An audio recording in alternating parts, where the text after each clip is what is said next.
Muling nanindigan naman ang Estados Unidos sa kanilang posisyon kaugnay sa sinusulong na Gaza Ceasefire Resolution ng United Nations Council.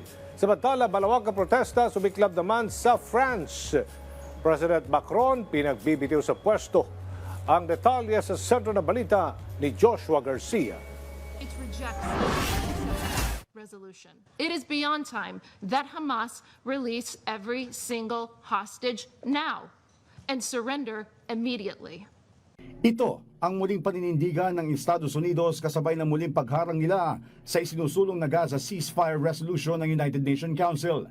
Sa ginawang botohan, tanging Amerika lang ang hindi pumabor sa 14 na miyembro ng komite, kung saan tinawag nilang unacceptable ang resolusyon dahil sa umano'y tila pagiging bias umano sa Hamas. Una nang kinundina ng ilang mga bansa ang pagpapalawig ng Israel sa kanilang opensiba sa Gaza na nag-udyok ng sapilitang paglikas ng mga mamamayan.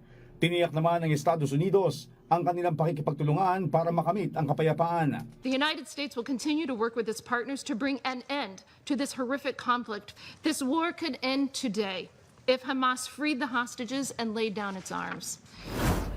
Samantala, sumiklab ang malawakang protesta sa France laban sa umano'y austerity policies ni President Emmanuel Macron. Ayon sa Union, tinututulan nila ang ginawang tapyas budget ng pamahalaan na may epekto sa interes ng pangkaraniwang mamamayan. Panawagan din ng grupo ang pagbibitiw sa pwesto ng kanilang Pangulo. Batay sa datos, halos 1 milyon ang lumahok sa mga kilos protesta na kinabibilangan ng iba't ibang mga civil unions. Napilita magsara ang mga paaralan at mga public establishment dahil sa demonstrasyon.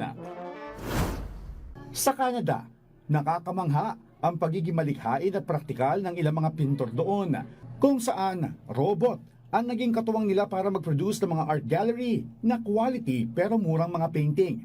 Sa pamamagitan ng isang robotic arm, mabilis na naduduplicate ang mga painting. Mula sa itsura at texture ng mga ito, kuhang-kuha umano ang original copy ng sining. Ayon sa inventor ng robot, layo ng proyekto na ihatid o gawing mas abot kaya at pangmasa ang mga dekalidad na obra. Joshua Garcia para sa Pambansang TV sa Bagong Pilipinas.